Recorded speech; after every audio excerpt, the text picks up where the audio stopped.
শুনতে অবিশ্বাস্য মনে হলেও ম্যাজিকের মতো কাজ করে। ভীষণ দুর্বল লাগছিল, মনে হচ্ছিল না খাবো, উঠে দাঁড়াবো, চুপ করে শুয়ে থাকি। পরে ব্যাস হাতে নিলাম, 2টা চাপ দিয়ে জিহ্বার নিচে রেখে দিলাম কিছুক্ষণ।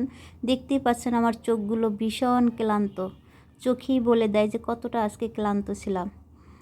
ব্যাস তারপরে কিন্তু কিছুক্ষণ রাখার পরেই মনে হলো যে আমার এনার্জিটা ফিরে আসছে। আমি গোসল করলাম, আবার রেডি হলাম। তারপরে চিন্তা করলাম যে এখন সন্ধ্যার আগে আগে যেহেতু শরীরটা ভালো লাগতেছে, তো মিম্বাকে নিয়ে একটু বাহিরে খোলা আকাশের নিচে একটু ঘুরে আসি।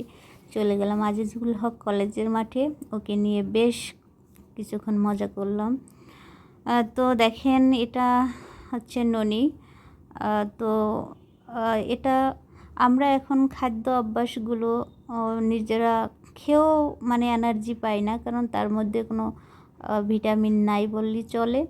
অতএব আমি ননিটা খেয়ে খুব উপকৃত হই। আর আমার এটা বলতে পারেন দুর্বলতার সঙ্গী। যখনই কাজ করে ভীষণ ক্লান্ত হয়ে পড়ি, আমি যখন আমার এনার্জি মানে থাকে না, তখন এটাকে আমি সঙ্গী হিসাবে রাখি। আমার আবার এনার্জি ফিরে আসে। আমি খুব ভালো রেজাল্ট পেয়েছি, বলতে পারেন ম্যাজিক।